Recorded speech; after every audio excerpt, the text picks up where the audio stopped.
Bismillahirrahmanirrahim. Assalamu alaikum wa rahmatullahi wa barakatuhu. Welcome to my channel Storyland, and very warm welcome to all of my new subscribers who have recently subscribed my channel. Thank you very much for your support.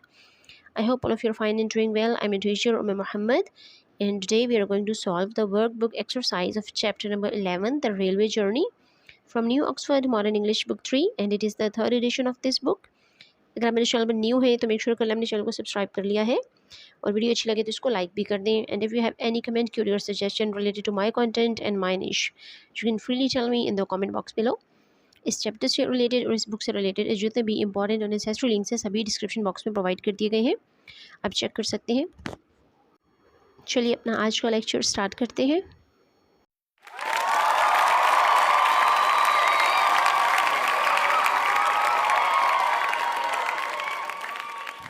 अल्लाहुम्मा इन्नी अऊज़ु बिका मिन इल्मिन ला यंफ़अु व मिन क़ल्बिन ला यख़शअ व मिन नफ़्सिन ला तशबअ व मिन दाअवतिन ला युस्तजाबु लहा.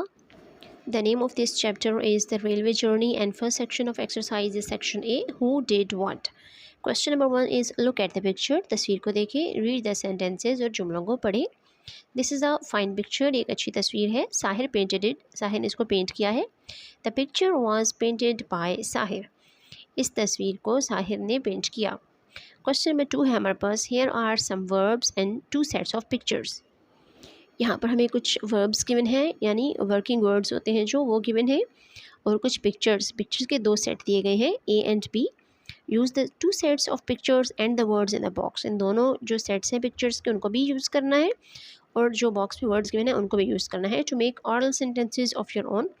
और आपने खुद से सेंटेंसेस बनाने हैं, यानी जुमले बनाने हैं. यहाँ पे जो वर्ड्स गिवन है वो है made, baked, built, written, driven, caught and lost. यहाँ पर क्वेश्चन नंबर 1 के अंदर जो पैटर्न दिया है हमने उसी पैटर्न से बाकी सेंटेंसेस को भी बनाना है, यानी एक ही बात को 2 तरह से कहना है. जैसे पहले में था Sahir painted it and the picture was painted bye Sahir. ये एक ही बात है लेकिन इसको 2 स्टाइल में किया गया है, एक एक्टिव वॉइस और एक पैसिव वॉइस. यहाँ पर हमें जो पिक्चर्स गिवन है वो हम देख सकते हैं. सबसे पहले है हमारे पास एक टेबल. नेक्स्ट नंबर 2 पे है एक टाइगर. 3 पे है रिंग. 4 पे हमारे पास कुछ बेकरी आइटम्स है, केक्स, बन्स और चीज़ वगैरह. और नंबर 5 पे हमारे पास एक बुक है. और नंबर 6 पे लास्ट जो पिक्चर है वो एक कार की है. इसके बाद हमें नेक्स्ट पेज पे जो पिक्चर्स का सेट गिवन है वो सेट बी है. फर्स्ट हम देख सकते हैं मिस्टर शाह हैं जो कारपेंटर हैं, शायद वो लकड़ी का कुछ काम कर रहे हैं. नेक्स्ट नंबर 2 पे है मिस्टर बशीर, उनके पास एक गन है और एक हंटर है. नंबर 3 पे है मिस्टर बेकर और ये कुछ बेक कर रहे हैं. नंबर 4 पे है मिसेस अयूब. नंबर 5 पे है मिस्टर बेन और ये कुछ लिख रहे हैं. नंबर 6 पे है मिस्टर उमैर और ये एक ड्राइवर है. अब सेट ए में जो 6 पिक्चर्स गिवन है और सेट बी में भी 6 पिक्चर्स ही गिवन है, इनको यूज़ करते हुए और जो हमें बॉक्स में वर्ड्स गिवन है उनको यूज़ करके हम सेंटेंसेस बनाएंगे. क्वेश्चन नंबर 3 है हमारे पास match and write 2 sentences about pictures. इस क्वेश्चन में हमने जो पिक्चर्स के बारे में सेंटेंसेस बनाए थे ना ग्रुप ए और ग्रुप बी में, उनको मिक्स करना है, यानी मैच कर देना है, ग्रुप बना के लिखना है. The first one has been done for you. एक हमारे लिए सॉल्व कर दिया गया है. नंबर 1 पे है mister Shah made the table. The table was made by mister Shah, यानी एक पिक्चर मिस्टर शाह की थी और दूसरी पिक्चर टेबल की थी, और बॉक्स में से जो वर्ड यूज़ किया दैट इज़ मेड. इसी तरह नंबर 2 पे जो हमारे पास सेंटेंस बनेगा पिक्चर्स और वर्ड्स को कंबाइन करके. सेकेंड सेंटेंस है हमारे पास mister Bashir caught the tiger was caught by mister Bashir. Third sentence है हमारे पास mister Baker bake the cake was baked by mister Baker. Number 4 पे जो सेंटेंस है हमारे पास that is Mrs Ayub lost the ring was lost by Mrs Ayub. Next sentence है हमारे पास mister Ben wrote the book was written by mister Ben. यहाँ पे हम देख सकते हैं फर्स्ट सेंटेंस एक्टिव वॉइस में है और वहाँ पे हमने सेकंड फॉर्म यूज़ किया है, लेकिन जब ही सेंटेंस पैसिव वॉइस में चेंज होगा, यानी सब्जेक्ट ऑब्जेक्ट की जगह आएगा और ऑब्जेक्ट सब्जेक्ट की जगह आएगा, तो हम वर्ब की थर्ड फॉर्म को यूज़ करेंगे. फर्स्ट में है रोड, सेकंड में है रिटन. इससे पहले जितने भी सेंटेंसेस थे उसमें वर्ब की सेकंड और थर्ड फॉर्म सेम थी, इसलिए वहाँ पे डिफरेंस क्लियर नहीं हो सका. थर्ड सेंटेंस हम देखते हैं mister Umair drove the car was driven by mister Umair. यहाँ पर जो वर्ब यूज़ हुआ है दैट इज़ ड्राइव, इसकी सेकंड और थर्ड फॉर्म डिफरेंट होती है, इसी वजह से यहाँ पे भी डिफरेंस हमें क्लियर नज़र आ रहा है. इसके बाद है हमारे पास question number 4 complete the sentences given below and write 3 to 4 more sentences about what you do in the morning every day. यहाँ पर एक सेंटेंस हमें हाफ गिवन है, I get up every day at, और उसके बाद हमने इसको खुद से फिल करना है और कंप्लीट करना है। इसको एक शॉर्ट पैराग्राफ लिखना है, 3 to 4 लाइन्स लिखनी है इसके बारे में। तो आई get up every day eight 6 o'clock, after offering my prayer I recite Holi Quran, then I help my mom in kitchen work, when I finish my breakfast I prepare my bag and get ready for school। यानी आपकी daily जो morning की routine है उसको आपने यहाँ पे लिख देना है। The next section of exercise is section B, sentence making. All these people have just finished doing something, इन सब लोगों ने अभी भी कोई काम ख़त्म किया है।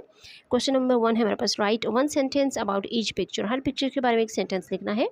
Say what each character has just, और हमने पिक्चर देख के गेस करना है कि जितने भी यहाँ पे कैरेक्टर्स हैं उन्होंने अभी अभी क्या काम मुकम्मल किया है या ख़त्म किया है। फर्स्ट पिक्चर में एक लड़की है जो कि कुछ लिख रही है, सेकंड में एक लड़का है जो कि घर से बाहर जा रहा है और उसके हाथ में एक पोटली भी है जिससे पता चल रहा है कि वो शायद चोरी करके भाग रहा है। थर्ड पे है सलीम और इसने एक टूटा हुआ ग्लास पकड़ा हुआ है इस पिक्चर में। नेक्स्ट पिक्चर में हम देख सकते हैं नेम जो हमें गिवन है वो है नजमा और ये एक आइसक्रीम पार्लर से निकल रही है। इसके बाद है ई पे है हमारे पास फराज और ये फ्लावर्स को स्मेल कर रहा है, गार्डन में है शायद कहीं। लास्ट में हमारे पास जॉर्ज और वो कुछ ढूंढने की कोशिश कर रहा है झाड़ियों से और उसके साथ एक फ्रेंड भी है। इसके बाद है हमारे पास question number 2, choose your verbs from the box given below. हमें जो ये बॉक्स दिए गए यहाँ से हमने वर्ब्स को चूज़ करना है। Some of the words are not verbs, यहाँ पे कुछ वर्ड्स ऐसे हैं जो कि वर्ब्स नहीं है, यानी वर्किंग वर्ड्स नहीं है, बल्कि हमें नाउन्स भी गिवन है। यहाँ पर भी हमने पिक्चर्स की हेल्प लेनी है और इन वर्ड्स की हेल्प लेनी है और इन वर्ड्स में से भी सबको नहीं चूज़ करना, सिर्फ वर्किंग वर्ड्स यानी वर्ब्स को यूज़ करना है और सेंटेंसेस बनाने हैं।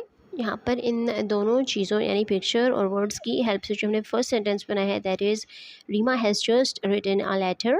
नंबर 2 पे है Hamid has just robbed the house.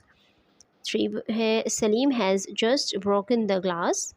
इसके बाद हमारे पास नंबर 4 पे जो सेंटेंस है that is Najma has just bought an ice cream.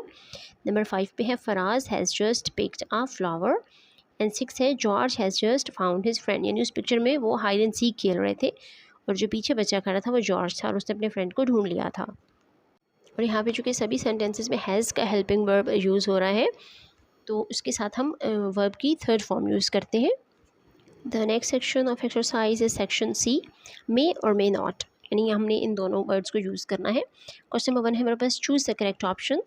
दोनों में से हमने करेक्ट ऑप्शन को चूज़ करना है according to the sentence. First है there are plenty of tomatoes in the fridge, you dash buy any, may और may not. B it dash be possible for him to get home tonight on time, may और may not. C dash I ask you a question, may और may not. D no you dash go to the park to play, may and may not, इन दोनों में से कोई एक word choose करना है। ई पे हमारे पास I dash go to Faiza's birthday party, I have to go to my relatives house. अब यहाँ पे मे या मे नॉट हमने according to the sentence choose करना है इस वर्ड को। यहाँ पे हम फर्स्ट सेंटेंस को डिस्कस करते हैं तो देख सकते हैं कि अगर फ्रिज में पहले से बहुत सारे टोमेटोज़ मौजूद हैं तो और लाने की ज़रूरत नहीं है, यहाँ पे मे नॉट चूज़ करेंगे। सेकेंड में है हमारे पास इट डैश भी पॉसिबल, हम मे नॉट का वर्ड यूज़ करेंगे। सी में भी अगर हम किसी क्वेश्चन कर रहे हो तो हम उससे इजाज़त अगर ले रहे हो तो हम मे बोलेंगे, सिर्फ मे नॉट नहीं कहेंगे, may I ask you a question. D में है no you dash go to the park to play, नहीं तुम्हें पार्क में खेलने के लिए जाना, ये खेलना अच्छी बात है तो हम यहाँ पे मे का वर्ड यूज़ करेंगे, मे नॉट नहीं कहेंगे। ई में हमारे पास बर्थडे पार्टी को अटेंड करने की बात हो रही है लेकिन जो सब्जेक्ट है यहाँ पे वो अटेंड नहीं करना चाह रहा, यानी उसने रिलेटिव हाउस में जाना है तो यहाँ पे मे नॉट का वर्ड यूज़ करेंगे। फर्स्ट सेंटेंस में ए में होगा मे नॉट, बी में भी मे नॉट, सी में होगा मे, डी में भी मे और ई में again may not. This was the end of this lecture. Hope you liked it. Thank you for watching. Subhanakallahumma wa bihamdika nashhadu an la ilaha illa anta nastaghfiruka wa natubu ilayk. Assalamu alaikum wa rahmatullah.